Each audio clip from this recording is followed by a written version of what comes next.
இதில் என்ன இல்லைன்னா இந்த இவிஎம் மிஷினை நம்பக்கூடாது. இப்போ பல மாநிலங்கள் இவிஎம் மூலயமா வெற்றி பெற்ற எதிர்கட்சிகள் நம்ம அங்கேயும் அந்த கேள்வி வருது. கட்டாயமா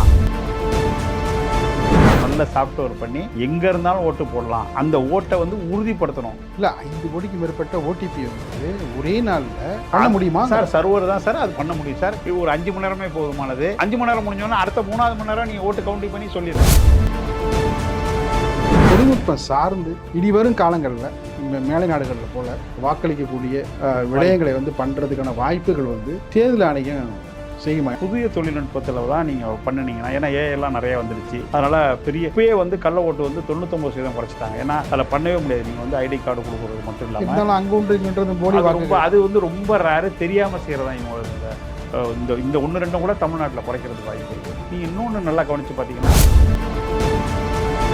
தெரு ஓரமாக படுத்து கிடக்குறாங்கல்ல, அவங்கள கூட ஓட்டு சேர்க்கணும்னு சட்டம் இருக்குது, 0 முகவரி போட்டு. ஆனால் இது முதல்ல களத்தில் வந்து முகாம் போட்டு பண்ணது யாருன்னா திமுக தான் பண்ணாங்க சார்.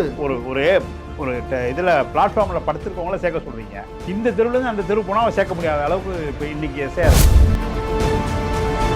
நீங்கள் வீட்டில் சேர்த்து வச்சுருக்கீங்க சார் 1 லட்சம் போல். அதை எடுத்துகிட்டு போகிறதுக்கு என்ன ஆதாரத்தை காமிப்பீங்க? ஒரு ஆதாரமாக காமிக்க முடியாது ப்ராக்டிக்கலாக. அது திருமணத்தில் சென்றவர் நிறைய விதமான பாதிப்புகளை வந்து கண்டாங்க நீங்கள். அதனால் ஆனால் சரி, நேற்று வந்து பணம் கொடுத்தப்ப இவ்வளோ பணம் எங்கே இருந்து வந்துச்சு? ஒரு தொகுதியில் ஒரு ஓட்டுக்கு 26,000 கொடுத்தா சொல்கிறாங்க. ஒரு ஓட்டுக்கு. இதுக்கப்புறம் 4 நாள் தள்ளி 4ஆம் நாள் வைக்கிறீங்க ஓட்டு. ஒரு நாள் போதும். அந்த பெட்டி போடுறதெல்லாம் நைட்டு முடிஞ்சு காலையில் போயிடும். ஒரு நாள் விட்டுட்டு அடுத்த நாள் வைக்கலாம்ல. ஓட்டு மிஷின் மாதிரி டெக்னாலஜி வந்ததுனால லேப்டாப்லேயே செய்கிறதுக்கான வாய்ப்பு வந்து ரொம்ப ஈஸி. மொபைல்லேயே கொண்டு வரலாம் தான் சொல்கிறாங்க. அதனால் ஏன் சொல்கிறேன்னா, இப்போ இந்த 50 லட்சம் பேர் தமிழ்நாட்டிலேருந்து வெளிநாட்டில் வேலை பார்க்குறவங்களுக்கும் ஓட்டு போகிறதுக்கு உரிமை வரும்.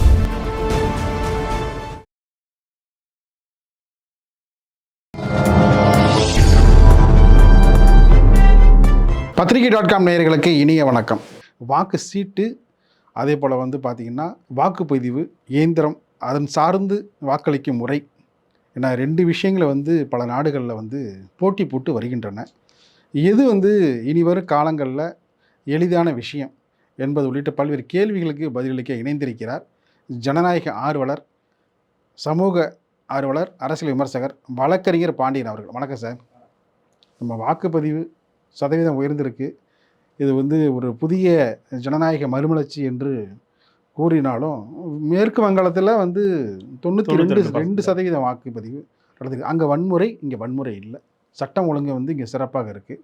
தொழில்நுட்பம் சார்ந்து இனிவரும் காலங்களில் மேலை நாடுகளில் போல், அதாவது வாக்காளர்கள் இதை விட எளிதாக தங்கள் இல்லத்தில் இருந்தே வாக்களிக்கக்கூடிய விடயங்களை வந்து பண்ணுறதுக்கான வாய்ப்புகள் வந்து தேர்தல் ஆணையம் செய்யுமா? ஏன்னா தேர்தல் ஆணையம் பல விஷயங்களை வந்து முன்னெடுத்து செல்கின்றது, விரைவாக செய்து முடிக்கின்றது. ஒரு காலத்தில் பார்த்திங்கன்னா 2 நாள் 3 நாள் வரைக்கும் அங்கேயே இருக்கணும். லாரி வந்து ஏற்றிட்டு போவாங்க அந்த வாக்குப்பெட்டியை. அது வரைக்கும் எல்லாருமே அந்த பூத் ஏஜென்ட் உள்பட எல்லாருமே அங்கே தான் இருக்கணும். ஒரு சவால் தான். இப்படிலாம் வந்து இருந்த சூழலாம் இப்போ மாறிடுது. இருந்தாலும் தேர்தல் ஆணையம் இன்னும் எடுக்க வேண்டிய நடவடிக்கை என்னென்ன? காலையில் 10 மணிக்கு எல்லாமே கிட்டத்தட்ட அவங்க அந்த பூத்துக்கு வந்துடுவாங்க. போலீஸ் யார் வந்துடுவாங்கன்னா, போலீஸு, ஒரு 4 ஆஃபீஸரு ப்ளஸ் வந்து மற்றவங்க எல்லாம் வந்துடுவாங்க. அன்றைக்கி நைட்டு அங்கே இருப்பாங்க. கொசுக்கடி மற்ற விஷயங்கள்லாம் அங்கே இருக்குது. அந்த இடத்துக்கு வந்துடணும் பூத்தாக. அங்கே வந்து பார்த்திங்கன்னா அப்போலேருந்து நிற்கணும். அது மட்டும் இல்லாமல் அங்கே அந்த வேலையெல்லாம் ஃபஸ்ட்டு முடித்து 7 மணிக்கு ஷார்ப்பாக ஆரம்பிக்கணும். அதில் ஏதாச்சும் பூத்தில் பார்த்திங்கன்னா, நேற்று தமிழ்நாட்டிலே ஒரு ரொம்ப குறைச்ச இடம் தான். அதில் வந்து அந்த மிஷின் வேலை செய்யலைன்னு சொல்லிட்டு அது ஒரு சேஞ்ச் பண்ணுற வர பல பிரச்சனைலாம் இருந்துச்சு. இதுக்கப்புறம் இப்போ ஒரு 6,000 பூத்து வந்து இன்க்ரீஸ் பண்ணி தான் 75,664 பூத்து இப்போ இருக்குது.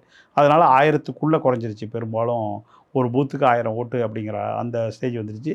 இன்னும் சில கிராமத்துலலாம் பார்த்திங்கன்னா 1100, 1200, ஈவன் நகரத்துலேயும் சரி பல இதுலேயும் 1100லாம் இருக்குது. ஆனால் பெரும்பாலும் 1000க்கு கீழே வந்துருச்சு. அப்போ இது ஒரு நல்ல மாற்றம். நிறைய நடந்துக்கிட்டு இருக்குது. இருந்தாலும் இன்னும் தொழில்நுட்பம்லாம் இருக்கா இல்லைன்னு பார்த்திங்கன்னா இன்னும் இருக்குது. ஏன்னா இப்போ நேற்று நைட்டே பார்த்திங்கன்னா அதை எடுத்துகிட்டு போய் அதை வைக்கிறது சில இடத்துல 9 மணி, சில இடத்துல 12 மணி. அப்போ நேற்று பார்த்திங்கன்னா அப்புறம் அந்த 6 மணிக்கு முன்னாடி வந்து க்யூவில் நின்று இந்த டோக்கன் கொடுத்து, அதனால் இந்த பர்சன்டேஜ் மாறிக்கிட்டே இருக்கிறதெல்லாம் சந்தேகத்தை கொடுக்குற மாதிரி இருக்கும். அப்போ இதெல்லாம் இன்னும் கொஞ்சம் பண்ணணும். இது போக புதிய தொழில்நுட்பத்தில் தான் நீங்கள் பண்ணுனீங்கன்னா, ஏன்னா ஏஐலாம் நிறையா வந்துடுச்சு. அதனால் இப்பயே வந்து கள்ள ஓட்டு வந்து 99% குறைச்சிட்டாங்க. ஏன்னா அதில் பண்ணவே முடியாது. நீங்கள் வந்து ஐடி கார்டு கொடுக்குறது மட்டும் இல்லாமல் இருந்தாலும் அங்கே ஒன்று இங்கன்றது போலி வாக்குகள். அது வந்து ரொம்ப ரேரு. தெரியாமல் செய்கிறது தான் இவங்களது. இந்த இந்த 1, 2 கூட தமிழ்நாட்டில் குறைக்கிறதுக்கு வாய்ப்பு இருக்குது. நீங்கள் இன்னொன்று நல்லா கவனித்து பார்த்தீங்கன்னா, தமிழ்நாட்டில் மட்டும்தான் இந்த 234 இருந்தாலும் சரி, பாராளுமன்றத்தில் 39 ப்ளஸ் பாண்டிச்சேரி சேர்த்து ஒரே நாளில் நடக்கிறது தேர்தல் வந்து தமிழ்நாடு மட்டும்தான். இப்போ அதே இதில் வந்து கொஞ்சம் தான் கூட மத்திய மேற்கு வங்காளத்தில் 2 நாள் நடக்குது. 23 நேற்று நடந்துருச்சு, கடைசி 29. இது வந்து ஃபஸ்ட்டு தவறான அணுகுமுறை. அப்புறம் இந்த டேட்டுக்கும் இந்த டேட்டு தள்ளி வைக்கிறதும் இவ்வளோ தேவையில்லாத விஷயம். இப்போ 23 நமக்கு முடிஞ்சிருச்சு. நமக்கு முந்தி 9ஆம் தேதி முடிஞ்சது, 4ஆம் தேதி தான் எண்ண போகிறாங்க. நம்ம 23 முடிஞ்சது, 4ஆம் தேதி எண்ண போகிறாங்க. 29 முடிஞ்சது, 4ஆம் தேதி எண்ண. இந்த டைம் வந்து ரொம்ப தவறான டைம். ஏன்னு கேட்டிங்கன்னா, மார்ச் 15 வந்து தேர்தல் அறிவிப்பு கொடுத்தோடனே அந்த தேர்தல் விதிமுறைகள் வந்துடுது. அப்போ 50,000க்கு மேலே பணமே எடுத்துகிட்டு போக முடியாது. இன்றைக்கி இருக்கிற தமிழ்நாட்டோட வளர்ச்சி கட்டத்தில் 50,000ங்கிறதெல்லாம் ஒரு மேட்டரே கிடையாது. நீங்கள் ஒரு சவரனே 1.5 லட்சம் வந்துருச்சு. நீங்கள் 1.25 லட்சத்தை எடுத்துகிட்டு போனீங்கன்னா என்ன ஆதாரத்தை வச்சுப்பீங்க சொல்லுங்கள்? நீங்கள் வீட்டில் சேர்த்து வச்சுருக்கீங்க சார் 1 லட்சம் போல், அதை எடுத்துகிட்டு போகிறதுக்கு என்ன ஆதாரத்தை காமிப்பீங்க? ஒரு ஆதாரமும் காமிக்க முடியாது ப்ராக்டிக்கலாக. அது திருமணத்துக்கு சென்றவர் நிறைய விதமான பாதிப்புகளை வந்து கண்டாங்க. நீங்கள் அதனால் ஆனால் சரி, நேற்று வந்து பணம் கொடுத்தப்ப இவ்வளோ பணம் எங்கே இருந்து வந்துச்சு?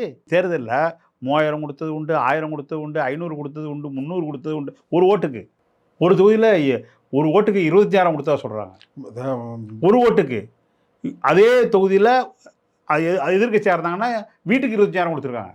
அது திருப்பூர், கோயம்புத்தூர் உள்ளவங்க. லால்குடியில் நான் சொல்கிறது இல்லை சார், திருப்பூர் கோயம்புத்தூர் உள்ளவங்க சொல்கிறாங்க, பொங்கல் போனஸ், தீபாவளி போனஸுக்கு தான் மூட்டை மூட்டையாக வந்து கொட்டி பார்த்துருக்கோம். சரி சார், அப்போ நீங்கள் என்னத்தை போல இந்த போலீஸை, இந்த இராணுவத்தை போலீஸை வச்சுக்கிட்டு நீங்கள் என்னத்தை பிடிச்சிங்கன்னு கேள்வி வருதில்ல அந்த கேள்வி.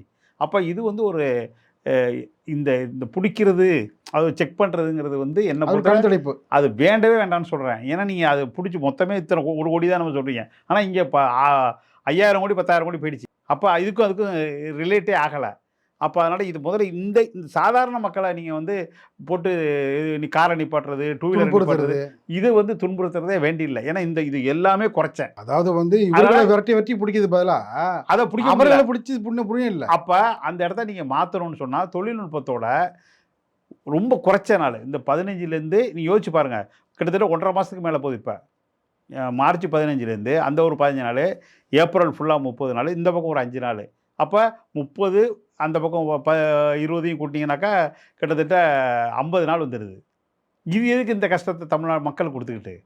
ஆனால் முதல்ல இந்த டேட்டு இவ்வளோ வைக்கிறது வந்து அறிவிப்பு தேவையில்லாத வேலை ஃபஸ்ட்டு. அப்புறம் அந்த மாநிலத்துக்காக நம்ம இதை வந்து இத்தனை நாள் தள்ளுறது வேஸ்ட்டு. இது போய் அதை பாதிக்காது, அது வந்து இதை பாதிக்காது. ஈவன் இது பண்ணாலும் சரி, 29 கடைசி நாள். இதுக்கப்புறம் 4 நாள் தள்ளி 4ஆம் நாள் வைக்கிறீங்க ஓட்டு எடுக்க. ஒரு நாள் போதும். அந்த பெட்டி போடுறதெல்லாம் நைட்டு முடிஞ்சு காலையில் போயிடும். ஒரு நாள் விட்டுட்டு அடுத்த நாள் வைக்கலாம்ல. அப்போ ஒன்றுலையுமே இந்த டேட்டை குறிச்சிட்டிங்கன்னா பொதுமக்கள் சாதாரண வேலையை பார்ப்பாங்க. நீங்கள் மார்ச் 15 நிப்பாட்டி விட்டு மே 4 வச்சிங்கனாக்கா யார் வந்து அவஸ்தைப்படுறது? பொதுமக்கள் அவஸ்தைப்படுறாங்க. அரசியல்வாதி யாரும் அவசரப்படல. சரி, பணம் 5,000 கோடி 10,000 கோடி ஒரு கட்சி செலவு பண்ணுது, கொடுத்துறாங்க, அது போயிடுது கரெக்டாக. அப்போ எதுக்கு இந்த தேர்தல் கமிஷன் நமக்கு? அப்போ இந்த இடத்துல ஒரு சேஞ்ச், இப்போ மாற்றம் வேணும். அது ரொம்ப முக்கியமான விஷயம். அந்த மாற்றத்தை பண்ணணும். அது மட்டும் இல்லாமல் தொழில்நுட்பத்தில் ஏஐ தொழில்நுட்பம் நிறையா வந்துருச்சு, சாஃப்ட்வேர் நிறையா வந்துருச்சு. வயசானவங்க வந்து அதிகமாகிட்டு இருக்காங்க தமிழ்நாட்டில். அப்போ அவங்கள வந்து நீங்கள் வீட்டை விட்டு போஸ்டல் ஓட்டு இருக்குது, 80க்கு மேலே 80 ப்ளஸுக்கு போஸ்டல் ஓட்டு கொண்டாட்டாங்க இந்த வருஷம். அவங்கள்ட்டே போன வாரமே அதை வாங்கிடுறாங்க கரெக்டாக. வீட்டுக்கே போயிட்டு அதே மாதிரி செட்டப் பண்ணி வச்சு வாங்கினாங்க. இதெல்லாம் தாண்டி வந்து இதே இந்த ஓட்டு மிஷின் மாதிரி டெக்னாலஜி வந்துட்டதுனால லேப்டாப்லேயே செய்கிறதுக்கான வாய்ப்பு வந்து ரொம்ப ஈஸி. மொபைல்லேயே கொண்டு வரலாம் தான் சொல்கிறாங்க. அதனால் ஏன் சொல்கிறேன்னா, இப்போ இந்த 50 லட்சம் பேர் தமிழ்நாட்டிலேருந்து வெளிநாட்டில் வேலை பார்க்குறவங்களுக்கும் ஓட்டு போகிறதுக்கு உரிமை வேணும். இப்போ அவங்களுக்கு இல்லை. 1 லட்சம் 2 லட்சம் செலவு பண்ணி அவங்க வந்துட்டு போகணும். அதை குறைக்கலாம், நேரடியாக அங்கேருந்து போகிறதுக்கான வாய்ப்பும் இருக்குது. அப்போ டெக்னாலஜி வைஸ் நீங்கள் இந்த பூத்தை வைங்க, அதுக்கு ஆசைப்பட்டு வந்து போடுறவங்க போட்டோம். பாக்கி பேரெல்லாம் நீங்கள் வந்து வீட்டிலேயே வச்சு போடுறதுக்கான வாய்ப்பு அதிகமாக இருக்குது. நாளை குறைக்கலாம், வேட்பாளர்களோட செலவை குறைக்கலாம். அந்த ஒரு மாதிரி மக்கள் மத்தியில் போய் நின்று ரோட்டை மறைச்சி அந்த பிரச்சார மெத்தடே வந்து மாற்ற வேண்டிய காலம் வந்துருச்சு. அங்கே வந்து பொதுமக்கள் பாதிக்கிறாங்க. ஒரு 4 தலைவர் போயிட்டு தமிழ்நாடு ஃபுல்லாக சுற்றிட்டு வந்தானாக்கா அவ்வளோ பெரிய பொருளாதாரம் பாதிக்குது, அவ்வளோ பெரிய மக்களுக்கு நெருக்கடி வருது, அங்கே நேரம் வந்து இதாகுது, போக்குவரத்து இது சாதாரண மக்களுடைய எந்த வேலையும் எந்த காரணத்தை கொண்டு யாரும் நிப்பாட்டுறதுக்கு உரிமை கிடையாது. அதனால் இந்த பெரிய மாற்றத்தை ஏற்படுத்தணும் இந்த விஷயத்தில். அதுக்கு ஒரு உதாரணம் நல்ல சாஃப்ட்வேர் பண்ணி எங்கே இருந்தாலும் ஓட்டு போடலாம். அந்த ஓட்டை வந்து உறுதிப்படுத்தணும். சாரா அவர் போட்டாருன்னா இந்த கரெக்டாக இருக்குது, இதுக்கு ஆதாரம் இதில் இருக்குது, முடிஞ்சு போச்சு. இப்போ சார் இப்போ இங்கேருந்து கோடிக்கணக்கில் எக்ஸ்போர்ட் இம்போர்ட் பண்ணுறாங்க, யாரும் போகிறது இல்லையே. அப்போ அவ்வளோ பெரிய விஷயம் இருக்குது. ஏர்போர்ட்டுக்கு போகும்போது எந்த பிரச்சனையும் இல்லை. இப்போலாம் நிறைய சேஞ்ச் ஏர்போர்ட்டில் வந்துடுச்சு. நீங்கள் வந்து டிக்கெட்டை பிரிண்ட் எடுத்துகிட்டு போகணும் கூட தேவையில்லை, மொபைலில் காமிச்சிட்டு போயிடலாம். அப்போ அங்கே ஆதாரம் வந்து செக் பண்ணுறதுக்கு கேமரா இருக்குது. இப்படி இருக்கும்போது இது இருக்குது. அப்போ வீட்டிலேயே நீங்கள் வந்து எல்லாத்தையும் கரெக்ட் செட் பண்ணி வச்சுட்டு போனீங்கன்னாக்கா, ஓட்டை போட்டு போனீங்கன்னாக்கா, சாயந்தரம் ஒரு 5 மணி நேரமே போதுமானது. 5 மணி நேரம் முடிஞ்சோன்னா அடுத்த 3வது மணி நேரம் நீங்கள் ஓட்டு கவுண்டிங் பண்ணி சொல்லிடலாம். வெளிநாட்டில் இருக்கிற யாரும் வந்து இந்த வாக்குப்பதிக்காக வர வேண்டிய தேவையில்லை. அங்கே இருந்தபடியே வந்து வாக்களிச்சிடலாம். இது எக்ஸு ஒய் இசட் இவங்களை வந்து உறுதிப்படுத்திக்கிட்டீங்கன்னா முடிஞ்சு போச்சு. எனக்கு இதில் வந்து ஒரு கிளாரிஃபிகேஷன் சார். ஒரே நாளில் இப்போ 5 கோடிக்கு மேற்பட்ட வாக்காளர்கள் இருக்கிற நம்ம நாட்டில் 5 கோடிக்கு மேற்பட்ட ஓடிபி ஒரே நாளில் இப்போ வந்து உருவாக்க முடியுமா சாஃப்ட்வேர்? முடியும் சார்.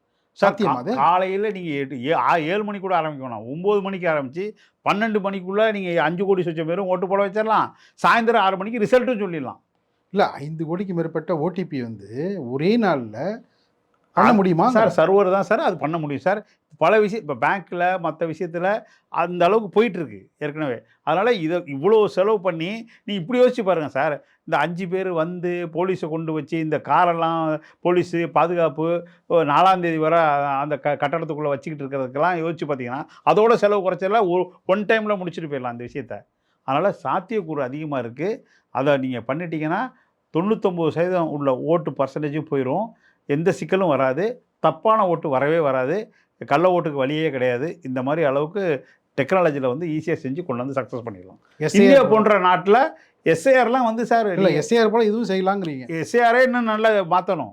எஸ்ஏஆர் வந்து இன்னமும் சரியில்லை. இப்பயும் சொல்கிறேன், இந்த எஸ்ஏஆரில் உள்ள ஓட்டும் சரியில்லை. இன்னும் விடுபட்டவங்க நிறைய பேர் வெளில நிற்கிறாங்க. அந்த 64 லட்சம் என்னமோ வந்து முகவரியில் இல்லாதவங்கன்னு சொல்கிறாங்க பாருங்க. இன்னொன்று இருக்குது அதுலேயே ஒரு அதில் ஃபார்ம் 6லேயே ஒரு இது இருக்குது. தெரு ஓரமாக படுத்து கிடக்குறாங்கல்ல, அவங்கள கூட ஓட்டு சேர்க்கணும்னு சட்டம் இருக்குது, 0 முகவரி போட்டு. ஆனால் இது முதல்ல களத்தில் வந்து முகாம் போட்டு பண்ணது யாருன்னா திமுக தான் பண்ணாங்க. அந்த எஸ்ஏஆரில் வந்து பார்த்தீங்கன்னா மற்ற கட்சிகளும் அதுக்கப்புறம் தான் வந்து முழிச்சுக்கிட்டாங்க. முழிச்சும் செய்யலை. ஆனால் பண்ணது வந்து டிஎம்கே தான் பண்ணாங்க. ஆமாம், அதனால் இது வந்து எல்லாரும் இறங்கி செய்யணும் சார். பப்ளிக்கும் செய்யணும், யாருமே விட்டு போகக்கூடாதுங்கிறதுல முக்கியம். ஏன்னா இவங்க தான் தீர்மானிக்கிறாங்க இப்போ சீஃப் மினிஸ்டர் யார், பிரைம் மினிஸ்டர் யார், எம்எல்ஏ யாருன்னு. அந்த சட்டம் வந்து இவங்களுக்கான சட்டம், அரசியல்வாதிக்கான சட்டம் கிடையாது. நல்லா புரிஞ்சுங்க. அவங்களுக்கு முதலமைச்சரோ அல்லது பிரைம் மினிஸ்டருக்கான சட்டம் கிடையாது. ஆனால் நீக்கிறதுக்கு வந்து உனக்கு என்ன நீக்கிறதுக்கு உனக்கு உரிமை கிடையாது.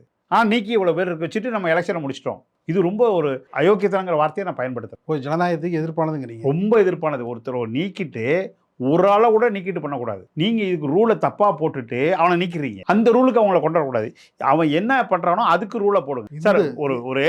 ஒரு இதில் பிளாட்ஃபார்மில் படுத்துருக்கவங்கள சேர்க்க சொல்கிறீங்க. இந்த தெருவுலேருந்து அந்த தெரு போனால் அவன் சேர்க்க முடியாத அளவுக்கு இப்போ இன்றைக்கி எஸ்ஏஆர் இருக்குது.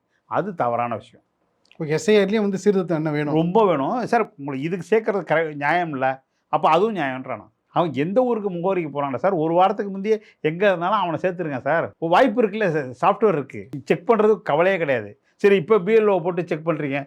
பிஎல்ஓ வீட்டுக்காக வந்தாங்க? வரலையே, ஒன்றும் வரல, பெருசாலாம் வர கிடையாது. வந்தாங்க, நான் இல்லைன்னு சொல்லலை. ஆனால் முழுமையாக வந்து பண்ண முடியாது சார். இந்த ஒரு ஆள் போய் 1000 ஓட்டலாம். இப்போ நமக்கு நிகரான நாடுகள் சீனா, ஜப்பான் உள்ளிட்ட நாடுகள்லாம் பார்த்தீங்கன்னா இதற்கான முயற்சிகளை வெற்றி பெற்று அவங்க அடுத்த கட்ட நகரை நோக்கி போயிட்டாங்க. நிச்சயமாக போயிட்டாங்க. இப்போ நம்ம நாட்டிலையும் பண்ணுறதுக்கான வேறு சில கண்ட்ரிலையுமே இன்னமும் பேலட் பேப்பர் இருக்குது வேறு காரணத்தினால. மேலை நாடுகள் இருக்குது. அமெரிக்கா ஃபுல்லாக வந்து நான் வந்து இந்த இவிஎம் மிஷினில் சிக்கல் இருக்கான்னு கேட்டால் இருக்குது, டவுட் இருக்குது. இப்போயுமே இந்த எலெக்ஷனையும் சரி பல எலெக்ஷனையும் நான் டிவியில் சொல்லியிருக்கேன். இதில் வந்து ஃப்ராடு நடக்கிறதுக்கு வாய்ப்பு இருக்கானா? வாய்ப்பு இருக்குது. ஆனால் அதுக்காக நான் பேலட்டு போக சொல்லலை.